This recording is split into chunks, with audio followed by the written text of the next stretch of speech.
Good morning, good afternoon now, and welcome to our last Grasslands Conservation Council webinar for our winter session. I'd like to thank the Thompson-Nicola Conservation Collaborative for doing a lot of work on this, the Community Gaming Branch for funding this, as well as a bunch of our outreach efforts, and Sonia Rokosh, who put together the program for us for this winter. We do recognize that the TNCC and the Grasslands Conservation Council are acknowledging that we live and work on the unceded territory of the Secwepemc, St'át'imc, Syilx, Nlaka'pamux, and Silkw'atine nations. And the GCC probably operates on a whole lot more around the provinces we cover, a good part of the province. And we work with them, and their historical relationships with land continue to this day. Videos of this session will be available on our YouTube channel, so go please check it out. Wendy Gardner did an excellent session, an introduction to grasslands, and that will be available on the YouTube channel shortly. If it's not there now, I encourage you to go have a look at that. Our goal today isn't to repeat what was on that session, but to enhance it, talk a bit more about specifics and some of the issues that are facing grasslands today. If you have any questions as we go along, please post them in the Q&A. So what we're going to do here this morning is I'm going to talk a little bit about complications in grasslands. Then we will have a video from Sunny Laborde talking about Indigenous aspects of grasslands. Bob Haywood Farmer, who I've known for over 30 years and is very passionate about his grasslands, will be telling you a bit about it from the rancher's perspective. Dr. Tom Dickinson, who's vice chair of the GCC, will be giving a bit of a talk about birds, his specialty.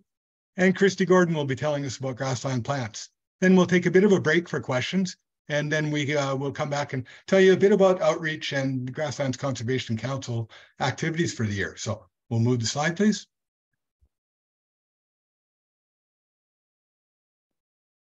So what have we learned from what have I learned from grasslands about my time on them? I've learned that conserving grasslands is a challenge. We've got a lot of development pressures on grasslands, and once they're developed, they're gone. So here's, the upper end of Kamloops in rough fescue country, a nice little grassland right above there.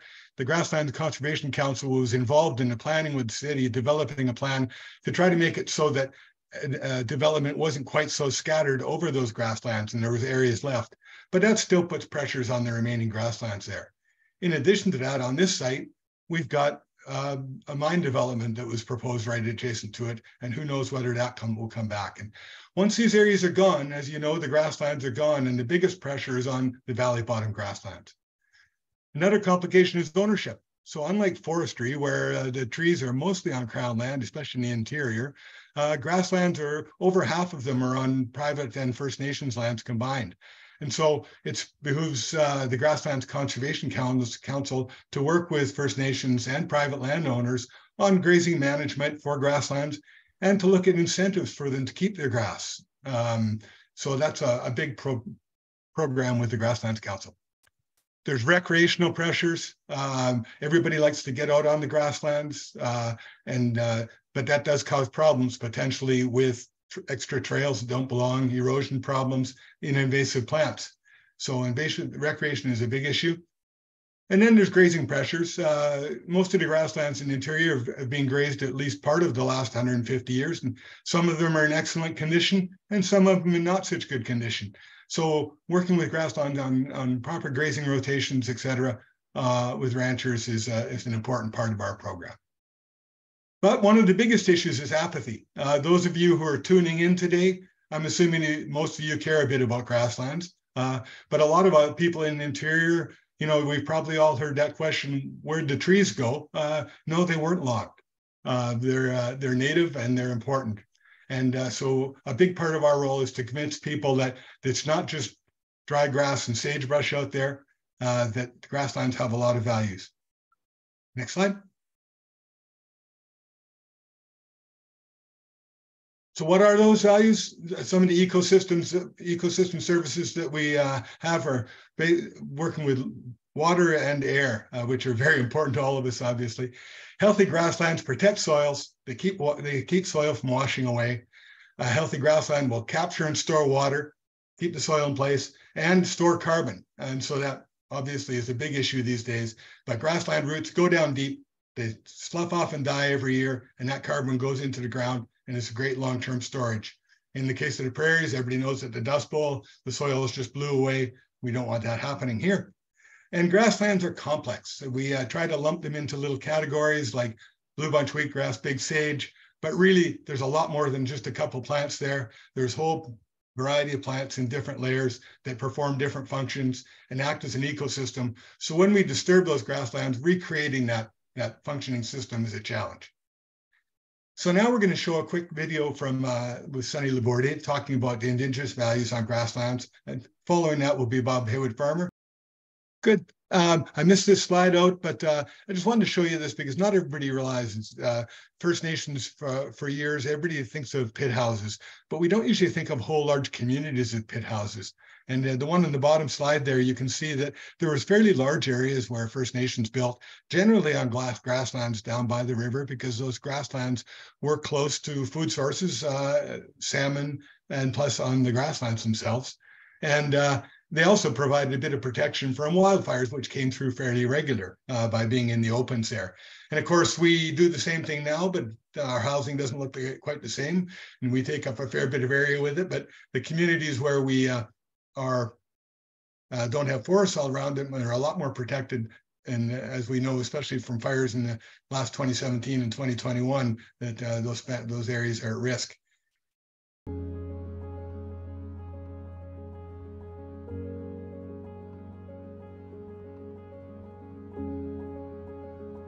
Grasslands constitute an important and integral part of Secwepemcúlecw, the Secwepemc Nation, its peoples and territory.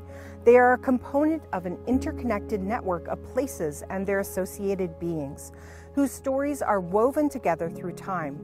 The Secwepemc people, or people of the spread out place, are Yukmimin, or caretakers, of one of the largest areas in the interior British Columbia, spanning over 180,000 square kilometers. A vast variety of biogeoclimatic zones are represented throughout its ecosystems in the watersheds of the Columbia River, North and South Thompson, Shuswap, a substantial portion of the Fraser River and its headwaters. This amazing landscape includes large tracts and well-known grasslands, such as the Lac du Bois grasslands near Kamloops and the Churn Creek grasslands west of Williams Lake. Grasslands have been and continue to be a major supplier of plants used by Indigenous people, including the Secwepemc, and for traditional, cultural purposes, food, medicine, technology, and spiritual practices. The grasslands pre-contact were one of the Secwepemc people's primary early food sources. They were methodically managed and harvested, much like an Indigenous garden, providing a regular and dependable source of roots, berries, medicines, and many other things. Secwepemc people maintained grassland areas by using controlled burning to prevent tree encroachment. Grasslands within Secwepemcúlecw and in other Indigenous nations have been impacted by development activities such as urban development, agriculture, mining, exploration, and recreational use. Development activities have resulted in the spread of noxious weeds, which further threaten the traditional plant species. As a result, it has become already difficult, if not impossible, to find undisturbed grasslands for Indigenous people. To transform and reverse this degradation, it is imperative that we walk on two legs and draw from both Western and Indigenous knowledge. We are at a pivotal moment with the opportunity to equally recognize, acknowledge, prioritize, and respect foundational Indigenous jurisdiction, law, principles, and teachings on the path to grasslands restoration.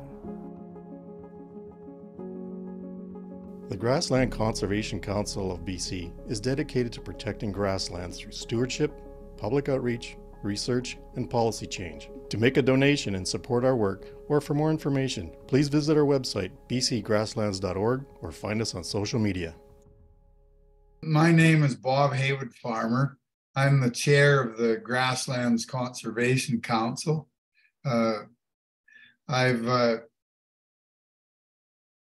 As chair of the council, I'd like to thank everybody for taking an interest in the grasslands.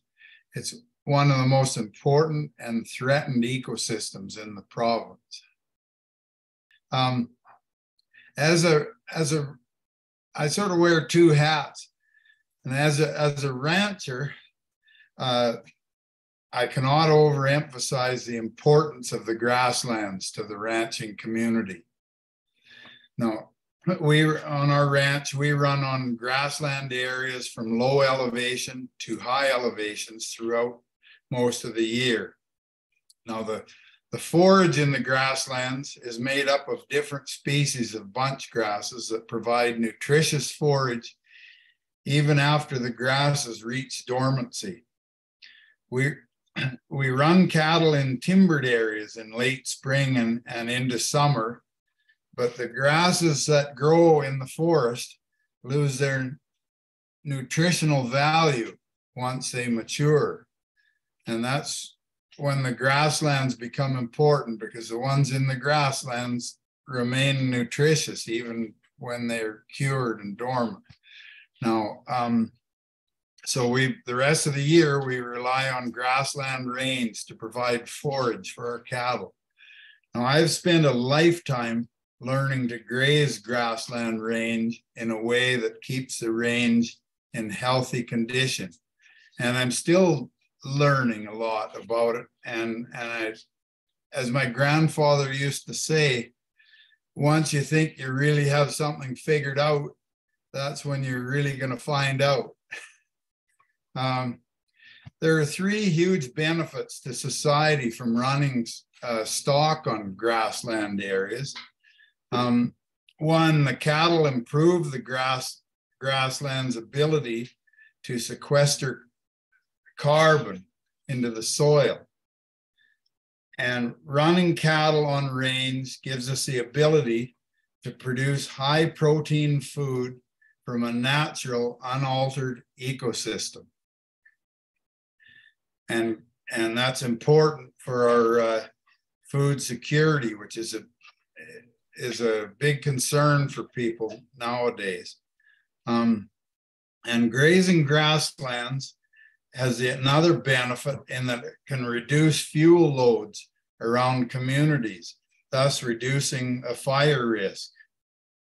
And now I would like to turn this over to our Vice President, Tom Dickinson, for a scientific perspective on it. As I've been introduced, my name's Tom Dickinson. I'm an ecologist and ornithologist, and I'm the GCC's vice chair. And as you probably know, grasslands are very important for wildlife species, and in fact contain the vast majority of the endangered species on the list for British Columbia.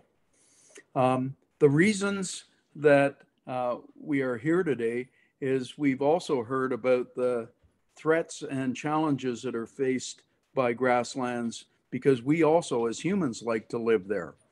And the grasslands serve as corridors for transportation, our railways, our highways. They also are very popular for the cultivation of crops. And they also are the places, as Mike referred to, that we want to expand our housing developments into. And so for all of those reasons, can I move to the next slide, please? We've created all sorts of conflicts that exist for the habitat that wildlife depend on. We create lots of conflicts with humans. Many people don't like to live with rattlesnakes in their backyard. We introduce predators, including our house cats. But most importantly, we've altered the habitat qualities that are most important for wildlife: denning and nesting sites, food availability, and the connectivity of populations across a landscape. And in addition to all this, we've introduced pollutants into our atmosphere and our environment that weren't typically there. Can I have the next slide, please? These changes have resulted in all sorts of measurable results, things that because birds are so obvious and because there's an awful lot of bird watchers who volunteered to build a database about these birds, we can actually see how these various assaults onto grasslands have affected the populations of birds in Canada. For example, in Canada's grassland birds, almost 60% of them have declined or disappeared since 1970s. For example, one of my favorite birds is a western meadowlark. And if you go out onto the landscape in BC today, there's 30% fewer western meadowlarks than there were 50 years ago. If it was an eastern meadowlark in eastern Canada, there's almost 75% fewer meadowlarks on the landscape. And for some species, like horned larks, they've declined for no really known causes, but are only about 10% or less of what they used to be 50 years ago. Some of those causes probably involve things that happen not on our breeding grounds in the grasslands of British Columbia, but on the wintering grounds further south in Mexico and even South America. Next slide, please. The precise causes of most of the declines aren't known, but we do know that if we can identify what the causes are, we can be successful in some of the interventions. On the left-hand side, you see one of my other favorite birds of the grasslands, a mountain bluebird. And during the 1960s and 70s, their numbers were crashing. And much of the problem was the loss of nest sites to a more aggressive European starling that had been introduced to North America. But as a result of volunteer efforts, especially naturalist clubs and others that have been putting up nest boxes, we can see that the numbers have been restored almost to the points that they were before those declines occurred. Another case on the right-hand side is a Swainson's hawk. Swainson's hawks are very neat birds. They breed in grassland habitats, and they winter as far south as Patagonia in Argentina. And during the earlier part of this period of 1970s, their numbers crashed and started crashing all across North America, particularly in Alberta and Saskatchewan. And the cause turned out to be pesticides that were being used down in Argentina. A closure of those pesticides ended up with the numbers bouncing back, as you see in the graphs there. Can I have the next slide, please? So our future can be bright if we can work together. We can identify through research the causes of some of the declines, and we can put in place the measures that are necessary to restore them. Many of the things that are important are the habitats that are on our landscape, and Birds Canada has been very active in developing a whole bunch of incentives along with Ducks Unlimited and the national and provincial bodies responsible for agriculture on those lands, especially ranching. And there's a whole list that I show on the right-hand side here that's available if you go to the Birds Canada website and look for these incentives guides. I think our future can be brighter, but we need to do an awful lot of work to get there. Thank you very much. All right, yes. So next up, I'll talk about grasslands flora. So grasslands, as we know, are really dominated by grassland, or grasses, shrubs, and also forbs, which are non-woody or flowering plants. And most of these plants have adapted to those really hot and dry conditions we find in grasslands. And they do this by blooming early in the spring. That's why we see all that big flush of wildflowers in the springtime. And also by developing those deep taproots or really extensive underground root structures to help access that deep soil water. Now, grasslands do occupy a wide variety of elevational gradients from our low elevation to our high elevation grasslands, and they vary in topography and our climate. So this really leads us to a diverse array of ecosystem types, and with that, the variety of different species you can find within them. We know that increased species diversity can help us with ecosystem resilience. So really, the more resilient ecosystem you have, it just really helps bounce back following any sort of disturbance from fires, grazing, or even the more extreme weather events associated with climate change. And it's known that just 1% of BC's native grasslands remain intact. Then they, as Mike and also Bob mentioned, they're threatened by various land uses. This can be from development, cultivation, also changing climates, and invasive plant establishment and spread. I just want to point out a couple of our species at risk that we can find within our grasslands, one being the Lyall's Mariposa lily, and also scarlet gara. And within British Columbia, these are both on the blue list. So that means they're of special concern. Now, in terms of invasive plants, this is one of the largest threats that's facing the diversity of our grassland plant species. So invasive plants are basically, by definition, introduced species that cause harm to the surrounding environment. So some of these invasive plants, well, most of them do, they're very competitive, first of all, and they're also tolerant of a wide range of environmental conditions. So this allows them to really easily establish and overtake native populations of plants. Some species, such as Horiolisum, which is on the bottom left, they're toxic to horses, for instance, for livestock, and cheatgrass on the bottom right, they have developed structures. So in their case, they have long awns, which are really sharp, and this really prevents grazing animals.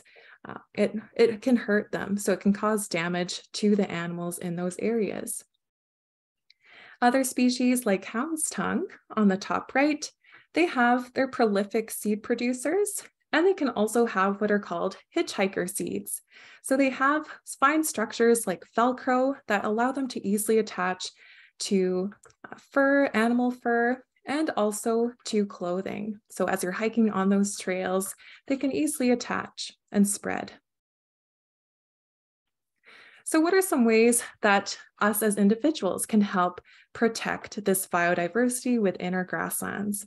Well, first of all, you could participate in restoration efforts, such as revegetation. So for instance, last year, there was some construction going on in one of our local parks. I'm in Kamloops, and this was in Kennecartwright Park. And we had an event where we actually uprooted or transplanted 1,000 blue bunch wheatgrass plants into another park, which was Lac du Bras Grasslands Park. So we were able to salvage these grassland plants and move them into a different spot that needed some restoration. Second of all, you can practice responsible recreation. So again, staying on marked trails and following any signage that might be in your area. A third thing you could do is learning to identify your plants through the use of a field guide. So I have one posted there that is a really good resource for learning your native plants.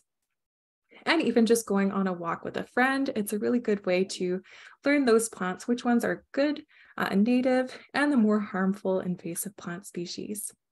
And that really ties into using native plants in your garden as well. So many people don't tend to realize which plants are in their garden. They might keep it if it has a showy flower, like spotted knapweed, for instance, but it's good to recognize the harmful impacts they do have on those native plant communities if they were to spread their seed and establish anywhere else. But now I'll get to a couple of the questions, and Diane has posted a couple there, and one of them was on cryptogamic crusts, and are they resistant to fire damage? I've got a fair bit of experience with this one. I've worked in a lot of wildfires. My last job with the Thompson-Nicola Regional District was working a lot with the fire-scarred areas. And basically, it as with a lot of things, it depends. It depends on the fuel that was there. Grassland fires tend to burn fairly fast over an area, and if there's not too much fuel, I've looked at Elephant Hill as an example. Elephant Hill itself near Ashcroft is an excellent stand of blue bunch wheatgrass, and cryptogamic crust is filling in very well there after the 2017 fires. So, and that was pretty well in evidence in 2021. But if there's a heavy fuel load and things get damaged, the cryptograms are going to take a little while longer coming back. The next question was about fencing of wetlands for wetland protection for wildlife. It's a tricky one on grasslands. So obviously on private lands and reserve lands, that's up to those owners. On crown lands, fencing is expensive and fencing is challenging to maintain. We're currently looking at fencing at Lac du Bois that was put up in the 90s that has to come down because no one had the responsibility for maintaining that. So sometimes you create more of a problem than you limit. personally, I would say that I like a pasture with shorter use, preferably than just fencing right around wetlands, because that fencing tends to concentrate use sometimes in the wrong spots. Generally, you can solve those problems by not using the wetlands as long, but there may be those on the panel who have a different thought on that. The interesting thing about the Grasslands Council is we are a diverse group, ranging from ranchers to naturalists to range agrologists to interested public. So Tom might speak to that one.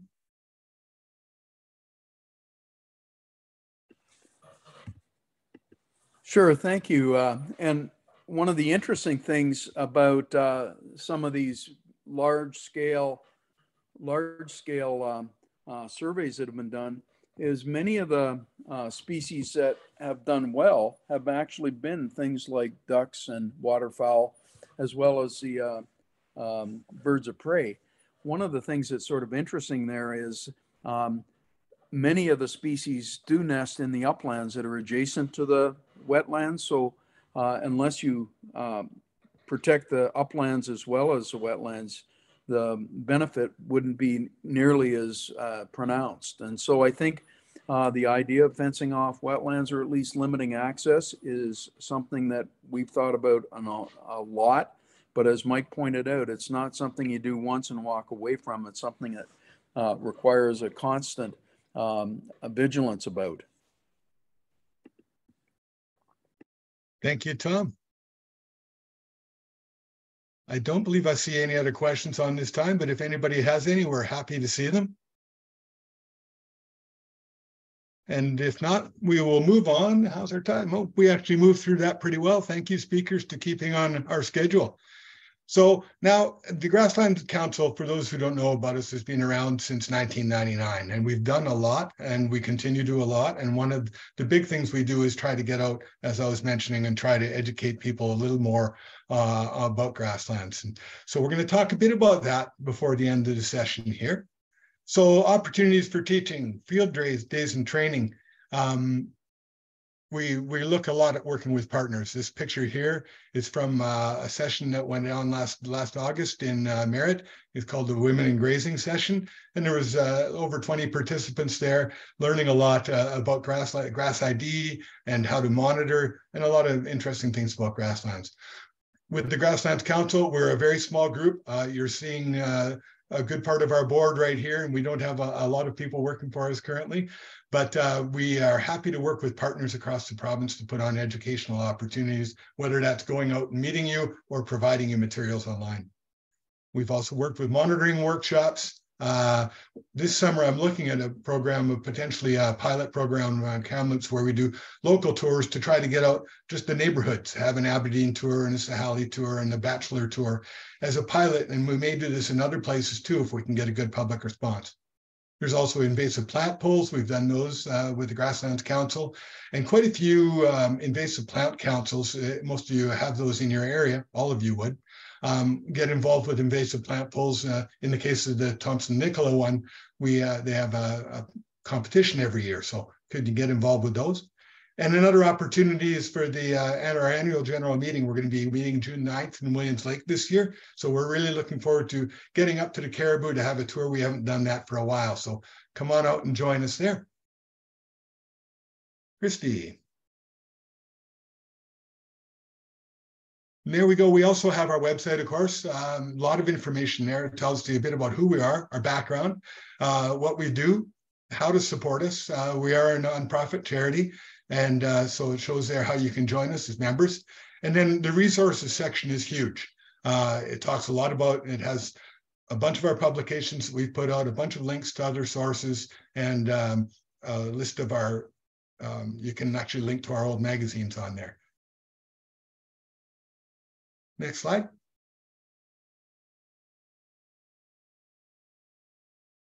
You're going to talk a bit about this one, Christy?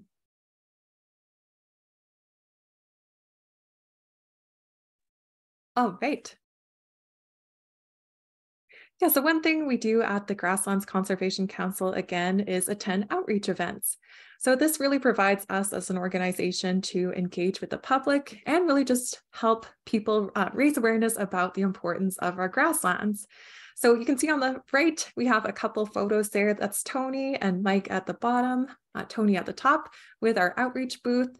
And this, we have a collection of different brochures, identification booklets, and also children's activity sheets. So we set up at things like community events, farmers markets, fall fairs, and more. If you do have any recommendations on where you would like to see us at throughout the year, please write that in either the Q&A or just make a comment in the chat box. We're really trying to expand our reach throughout the province, so that'd be really helpful for us. One event or outreach event we do have coming up is on May 16th.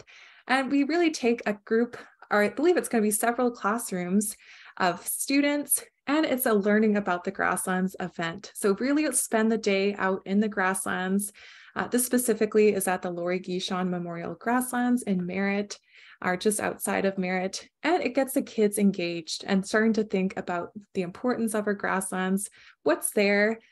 In a community like Merritt, they're really just surrounded by grasslands. So getting the kids engaged and interested, doing weed pulls, it's just really beneficial for our youth and for the adults who attend as well. So I'll pass it back over to Mike to talk about the Grasslands magazine. Do you want me to talk on it, Mike? Fire on, Bob. Okay. Yeah.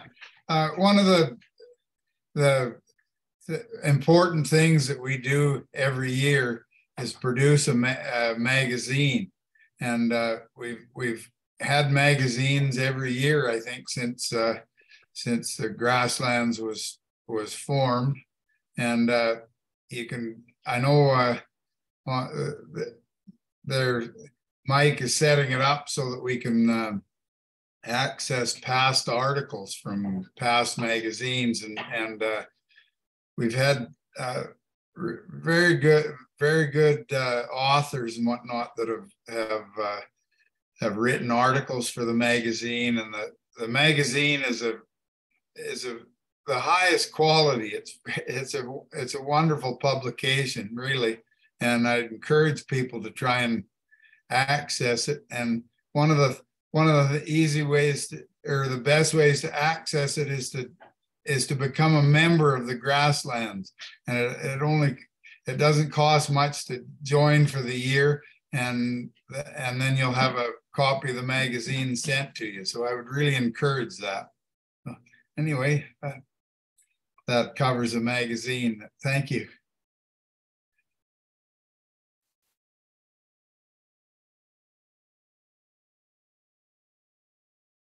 Okay, and lastly, we're very busy on social media. We've had a Facebook page for a while, and we keep up to date on that. And we're sharing with, we're happy to share because we don't want to be, most of us are centered in Kamloops, a good part of the board and myself. But we don't want to be just centered in Kamloops. So if you have good articles or postings from other areas, please pass them on to us, and we're happy to share those.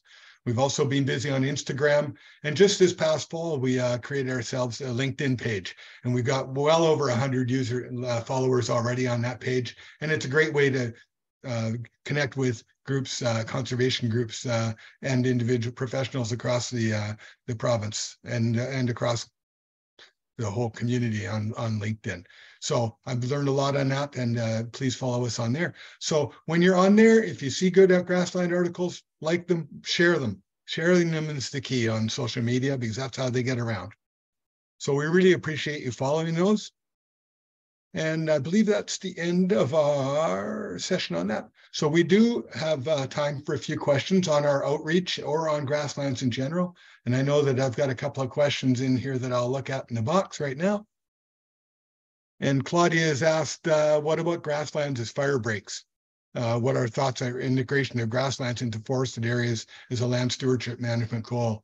We think that is a fantastic idea, Claudia. We'd love to help everybody out there try to sell us on that. One of the big things, and I know it's a passion of Bob's and myself, is on burned areas that we make sure we don't go plant trees everywhere. As we all know, there's a lot of push for planting trees these days, but we don't need to plant them back where they didn't belong. And on some of these borderline areas that burned, it's both expensive and and not very fruitful planting trees on the edge of the grasslands where they're likely not going to last or provide valuable timber in the end. So we're losing our grasslands in a lot of areas. We have to look at climate change impacts and what it's going to do. And we want healthy grasslands so that if those grassland areas expand, we've got good grassland populations to move in. Just checking the questions. Mike, I'd like, on that question of Claudia's, one thing that I think is important is to have a some grazing happen on the grass. If you're using the grasslands as a fire break, well-timed grazing can help give you added protection. Or, so around a community, sometimes it's challenging grazing around communities because you get there's challenges with sometimes with recreational activities and stuff around communities, but it's important to graze the grass down if you want it to be a fire break. Good point, Bob. So if we don't have any more questions, I really appreciate folks joining in today. We do have time if you want to submit any, but we would like you to complete a short survey, and there will be a link in the chat for that survey. And you please go to, and it'll also come up when the webinar ends. And we'd like to note that registration is also open for the Thompson-Nicola Conservation Collaborative's April 5th webinar on wetlands, carbon, and climate change with Dr. Tom Piper from Thompson Rivers University. And so that link is being posted in the chat too. So there's lots you can do out there, and we'd love for you to get involved. And when you see a Grasslands event, come join us. If you'd like us to come give a chat, we'd be happy to join you. And we'll have a quick look in the questions.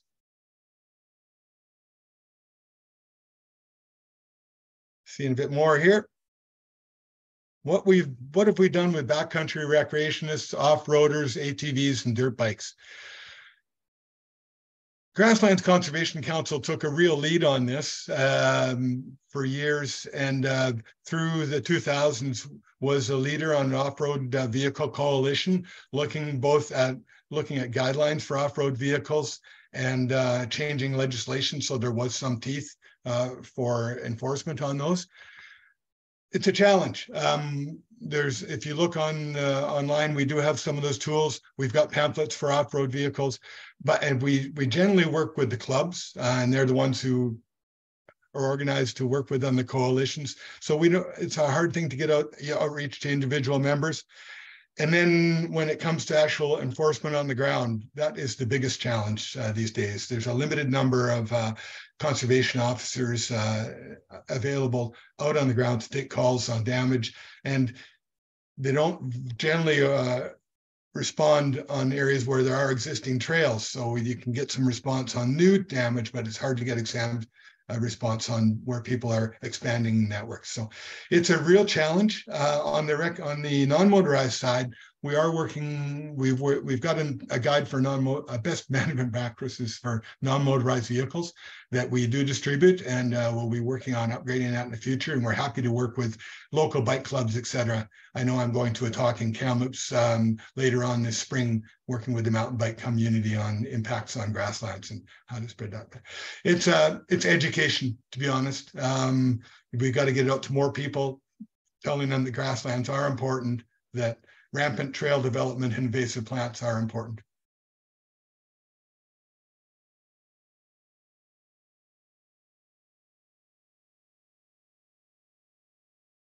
And I believe that's the end of the questions. I'm just looking at the chat here. And Dave Zernhelt would like to talk.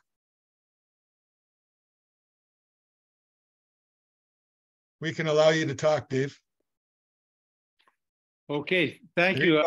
I posted a question. I see Tom answered.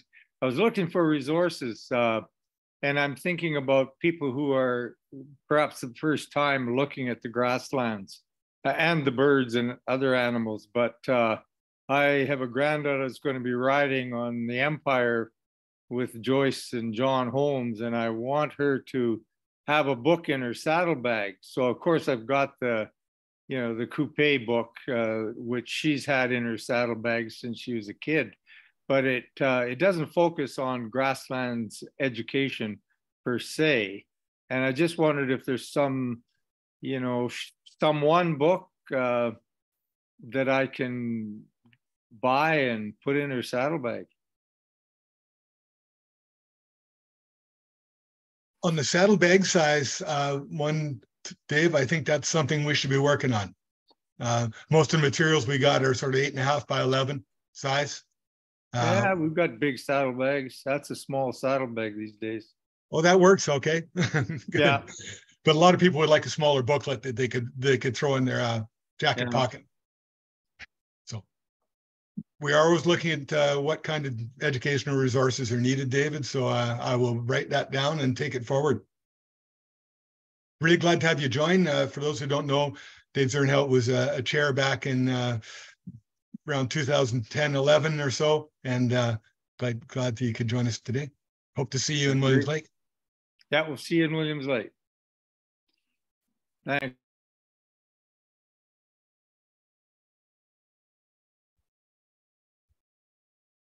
Okay, with that, seeing no more questions and knowing you've all been very patient and listened to me for a while, thank you very much for joining, and we hope to see you again soon.